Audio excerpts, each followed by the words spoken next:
On Overdrive this week, we drive the all-new 2014 Toyota Corolla Altis in India. Auto Selector with Bert and the automotive happenings this week. Incredible sights and sounds from the third edition of the India Superbike Festival. Hello and welcome to Overdrive. I'm Shireen Bhan. When manufacturers started to launch products in the C segment, it was a segment that saw a lot of promise and potential. But with luxury cars becoming more and more affordable, the action shifted to the B and B Plus segment and sales started to dwindle in the C segment. But despite all of that, the Toyota Corolla Altis has been the clear leader since its launch in 2008. Sadly, Toyota decided to discontinue the Altis early this year, but now a new iteration is all set to hit the roads, and Jamshed tells you what you can expect. Let me expand on that further. Now, the C segment is being compressed on both ends. On one hand, you have the compact SUV segment, you have the sub-4 meter sedans. On the other side, you have luxury car marquees bringing in their entry-level products as well. So the result was inevitable, wasn't it? The Honda Civic stopped production, the Jetta wasn't doing so well, and even the segment leader, the Toyota Corolla Altis, was, well, pulled out by the company this January. But now, we have this. This is the 2014 Corolla Altis. Can this be the dark horse for not just Toyota, but for this whole segment? Let's find out. The Corolla Altis' makeover had been overdue for some time now, and now that they've come around to bring a new Corolla Altis in India, it's a very welcome change. The new Corolla Altis looks nothing like the old conservative design. It's fresh, it's sharp, and it beckons you to take notice, and this is something we like quite a bit. The front sports a bold new look with striking new projector headlamps, a dash of chrome that seems to be a Japanese favorite these days, and a handsomely sculpted fascia. The side profile feels stretched and lowered and seems more flowing with the expressive character lines aided by the larger 16-inch optional tires. This sort of ostentation is something we are not used to associating with a Toyota, and I think that's what will definitely work for this new Corolla Altis. The stretched dimensions immediately translate into more interior room, and if there's one thing that hasn't changed, it's that the Corolla's cabin continues to be a place of great comfort.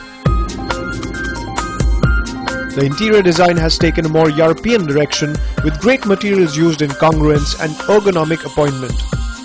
If there was indeed one thing I had to criticize, it would be the touchscreen infotainment system nestled in the contrasting false carbon fiber plastic. The system by itself seems like a local aftermarket fitment and isn't friendly to use either. The rear bench continues to be our favorite area in the Corolla Altis, and Toyota seems to have made it even more comfortable by lending it reclining rear seats like the ones on the Camry Hybrid. Okay, enough first impressions based on the look. It's time to get to the crux of the matter, the drive.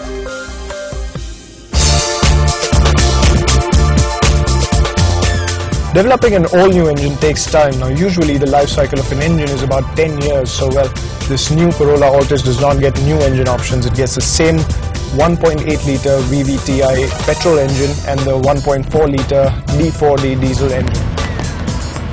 Both these engines are married to a 6-speed manual gearbox, but the petrol that I'm driving right now comes with the CVT automatic gearbox.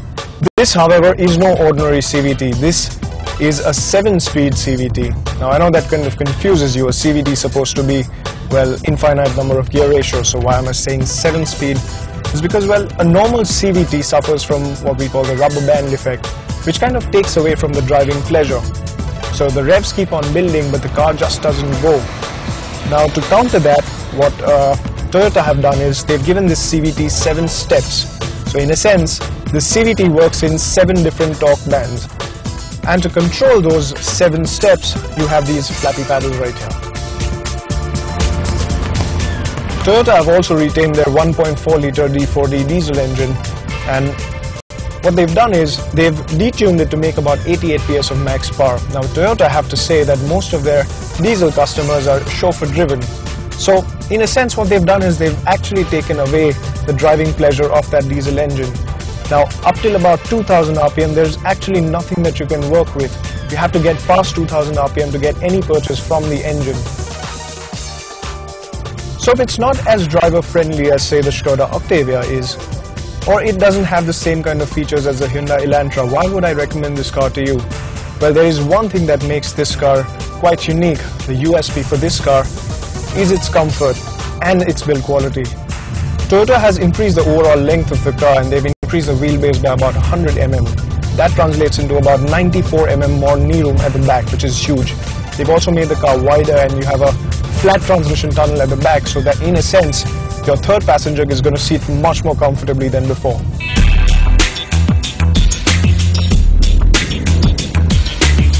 Another concern in the previous Corolla's driving department was the lack of feedback in the steering mechanism. Now that hasn't changed drastically, but Toyota have added a bit of weight to the steering, which does make it slightly more reassuring at higher speeds.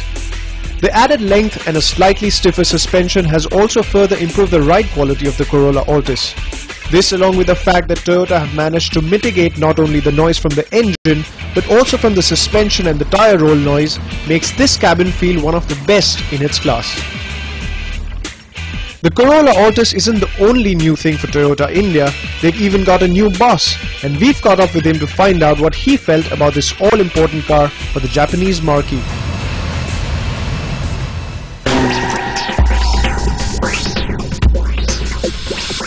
Nami-san, Yep. Congratulations. Thank you. We saw this vehicle at the Auto Expo and now we finally get the chance to actually drive it. Yes. And it's quite an impressive jump from the previous generation. So what is your sentiment and what is Toyota's sentiment to this 11th generation? Yes, the Corolla has a very special meaning for Toyota because the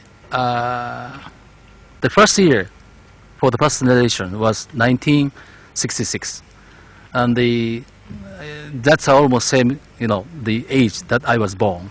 Okay. So for me, this is a kind of my life, and of course Toyota feel the same.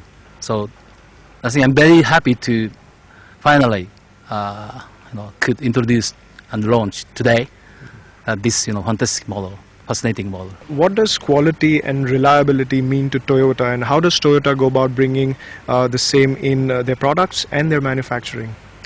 Yes, thank you for that question. First of all, the QDR, quality, durability and reliability is of course how to describe the Toyota vehicle itself. But to deliver the real quality, durability, reliability, each Toyota person all over the world, all the function, all the working place should implement the QDR behavior and show the quality of the job itself.